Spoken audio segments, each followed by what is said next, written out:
So we're here at the VGMAs. It's a three-day festival, as the organizers have already said, and we're here to have fun and also to find out what the various nominees are anticipating, what the expectations are, and also touch on a little bit of the glitz and glamour right here. So you're still watching TV3, and we're bringing you live coverage at this year's VGMAs 2020. And so we'll be speaking with Teflon Flex. He happens to be this year's unsung category, and find out how he's feeling about that because he'll be mounting the stage for the first time at this biggest event of all time. Hi Teflon, how are you doing? I'm doing good. How are you doing? I'm also doing good. Well, I like everything you're doing. Tell me, how long did it take to put this together?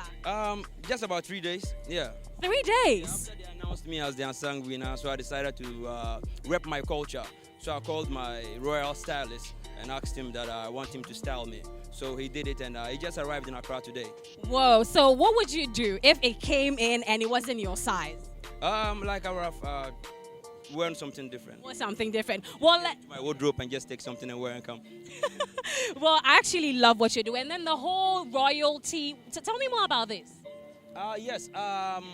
There's one part of me people don't know. I'm actually a prince. My dad is a chief, so I mostly don't show that on the social media. So by this time around, coming here today, I decided to say, what? Let me show that aspect of me today. So I'm here with my royal squad. So before I ask you anything further, tell me about this. So what's this? They use this as camouflage. They use it in war. So when you're going for a war, you wear this so that you can hide in the bushes. So when the enemy is passing, they think you are a wild animal. Meanwhile, you are a soldier ready to attack. So are we at war? No, but every single day is like a war. You know, this life, every single day, you have to tackle it like a battle. Every single thing you do, you have to take it with battle strategies. So that is why I'm here with my war bodyguard today. Yes. So, Teflon, let's talk about you being nominated for the unsung category. How does it make you feel? I feel very, very happy, very happy because not just because I won it, yes, I'm happy that I won it, but because of the motivation it's going to give the youngsters growing up from where I come from. I come from far, I'm not gonna lie you. Where I come from, if I tell you where I come from, where you see I stand here today, like go praise God. Because I come from far. My place, if you don't go so far, you go see for the road inside itself, we have port dams. You know a port dam? There's a dam in the middle of the road, posing itself like a porthole, but you know the porthole. Sometimes I feel like the government forget about us because when I go to my place, it's really bad over there. And there's no motivation over there. The kids over there, there's no motivation, no inspiration, nothing for them to see, to be inspired by. So I'm very glad I won this because it will inspire the kids over there, the kids back home, so they continue to work and not to give up so early. Nice one. Now, we know that you'll be performing on the night. So what should we expect from you, performance-wise? Oh, great. I'll just do me.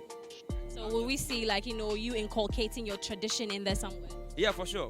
I will always inculcate my tradition in everything I do. So for sure, yes. Okay, now the final one before I let you go, though. So who are you tipping to win Artist of the Year this year? Actually, personally, I don't have any tips. Yeah. I think you don't want to be bashed on social media. I didn't even have any tips in mind. I didn't come here for tips. I actually came here to represent my people, and I'm happy I'm here for my people today. Yes. Teflon, we're wishing you all the best, and we're hoping to see your performance as well. Sure. Have a nice time. Thank you very much. Thanks for speaking to us as well. Right, so we're still here at the VGMAs, and we'll be speaking to the amazing Celestine Donkor. Like, she's got the voice of an angel, trust me. And this is not me bragging or me exaggerating. Celestine, you're welcome. Thank you. How are you doing? Blessed. So I can see you're already wearing white, so some winnings are happening, you believe? Every day is victory for me. So you've been nominated for how many categories? 5. 5 categories. Whoa, that's a lot, right? Yeah, by the grace How of are you feeling about it? Exciting. I mean, I always say that to find yourself as a nominee, it's already a victory. It means that your effort, your work is recognized. And for me, that is the most important. VDMA, the team saw my work in the year and the review, and they saw that I deserved to take this nomination. So I thank God for them. Now your song, Agbe Bolo, that song has been nominated. How did it come about, like the song? Just give us a little background to that. Well, it's a song that one day I just sat down. You know when you just want to think, look back, and think through your life. And that was the moment I saw that the Lord has done great things. Casting my mind back, I am not at where I used to be, and so many things has happened, and it just by the grace and mercy of God. So the song talks about gratitude and thanksgiving to God for how far He's brought us. I mean, it applies to everybody because when you cast your mind back to 5 years from 5 years behind now, a lot has happened and it's just by the grace of God. Yes, we are not at where we are because we are the best qualified for them, but it's just the grace. Brings me to finding out from you how you've been coping with COVID-19. I know we're gradually easing restrictions, but we're not all the way there yet. How has it affected, your career? COVID has really done a lot of harm to every musician, and me in particular. I had 2019 was supposed to be a great year for me. I had a gig in Canada, I had in Kenya, I had in US, and I had my own event coming up in Ghana and in US, Ohio, and then in New Jersey to be specific. And flyers were even out already. I mean, some of the gigs in Saint Eustatius, an island somewhere behind US. I've even taken some percentage of their payment, and everything came to. It's not easy. It's not easy, but thank God for where we are now. I mean, the cases are going down. There is progress, and so we'll look forward to what the future holds. But it hasn't been easy, trust me. Yeah. Well, you did mention that your own program was also not being was not able to be held. Celestial Praise, right? So if COVID had not happened, when were we going to have Celestial Praise? It's always on. I mean, 1st of May. Yeah, in the month of May. Yeah. So here we are. So what will you say to anybody watching us in these hard COVID-19 times? What will you say to encourage them? It is something that has come to shake the world, but I believe that it has also repositioned us.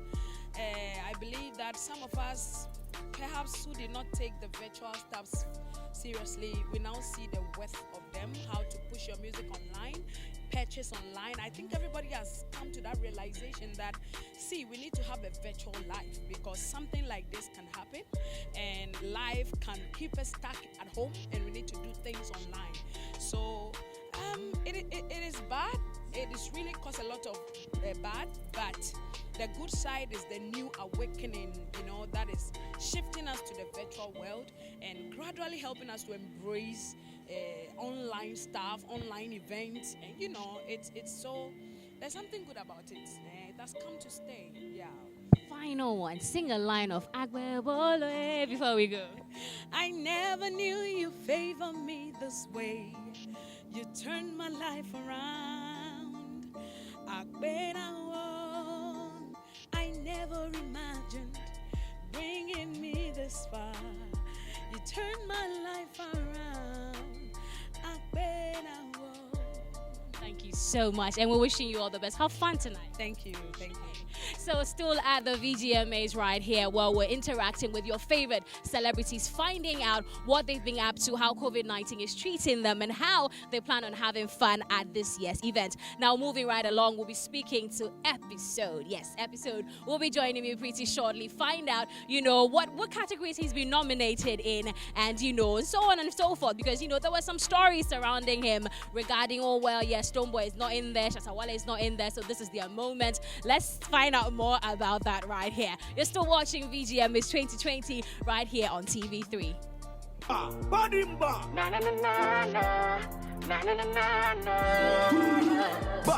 white, yeah. Last year was supposed to be a nice year, but last year me face will leap for disappointments. Last year is gone. Gone with the troubles and the drama. Last year the devil put me panties when the Bible said, touch not my anointing. Last year counterfeit people, them a act like them real. My new year resolution is burn out every bad my friend. Cut out every link with them. Treat my life like a Facebook, so me. Now I've got Episode joining me right here, and I've seen that you're a very bad, good bad boy. Very good bad boys. Come on, tell me about that. That's my clique. Just like you have the SM for Live and Beam Nation. I'm a very good bad boy, so definitely you are a very good bad girl. I wonder how I'm gonna I'm gonna be excited about this, but I like the fact that the way you put it together. Yeah. Very good bad boys. Everybody's a very we good can boy. be bad, but then we can be good as well. We are good at being bad, or we are bad at being good. I like that. Now, Episode, tell us about, you've been nominated in 4 categories, right? Yes. So, which of them do you believe, this is the year for you? If we pick up for it's a blessing. If we don't, I think I'm actually going for dancehall artist of the year. Okay, that's a lot of something. Yes. Tell me why. Yeah, because under the year of review, we actually did an amazing work. And then the fact that I was even nominated as in the Iramas African Reggae International Award, and in that category it was myself, Stoneboy, Shatawale, Pato Rankin, and Burna Boy in the whole Africa. So that should tell you, you get me. And last year, I played almost major African dancehall shows around Africa. I headlined for I was an opening act for Itana in Kenya. Okay. You know, so yeah, if reggae dancehall is mentioned, then we've done it. About how you felt when people were coming at you with relation to your pronouncement, saying that the ban on Shatawale and Stoneboy is a blessing in disguise. Yeah, I won't take back my words. Trust me, like I will defend it till me dead and gone. So can I ask you a question, please? So President Mahama became president because we lost Atamils, right? Would you call that a blessing in disguise? Well, in the context of Mahama, it will be a blessing, but everybody else, it will be sad. Definitely. And what I was saying, I wasn't even speaking for myself alone. All I'm saying is, this particular thing, even though it's bad for the reggae dancehall scene, has actually opened space for other artists to be heard and seen. Like in that category, there's this Article 1 song, which I personally haven't heard before, but it was considered. You get what I mean? So, no disrespect to SM or Beam, they are my family, but all I'm saying is, this has actually opened space for Jada Ruby, myself, and even though I'm always here, like from I'm always here, but at least other artists too would feel the confident that, okay, now let me also let my people know that I'm here. You get what I mean? Yeah, man. Now, your song Wahala Day has been nominated as so in that category, Songwriter of the Year and the Video of the Year. How did it take for Wahala Day to come about? Like, tell us a little background to that. So I actually wrote a song in a day. Funny enough, yes. So what happened is, I'm the kind of artist who will just go out of his party vibes and do a kind of song that the people want to listen to. So I was driving home one day, and then I happened to go to where I grew up from, Dansoman, and one of my childhood friends went like, "Oh, Numbo Chalami no Komo." And funny enough, I had nothing, but I was looking clean. So then it dawned on me that, listen, all these things people see on TV, the glitz, the glamour, it means that we're showing them another side, which we're not really telling them the real side. You get what I mean? And then at the end of the day, these people wish they could voice out, but because they don't have the voice, they don't have the medium, me as a musician, then I need to use my ability, my space, my work to defend the people on the street. And that is what I did with Wahala Day. People took it political, but I think it's fair enough, because then I only spoke about current issues, and most of them are related to politics. Even though I spoke about the media, I spoke about the music, I spoke about the churches, like religion, everything. But I only hope that some of these songs would actually change one or two things. You get what I mean? And that's how we're able to give birth to an amazing record like Wahala Day. Episode. We're wishing you all the best and enjoy yourself. We'll come and find you when it's all over. Okay, all right.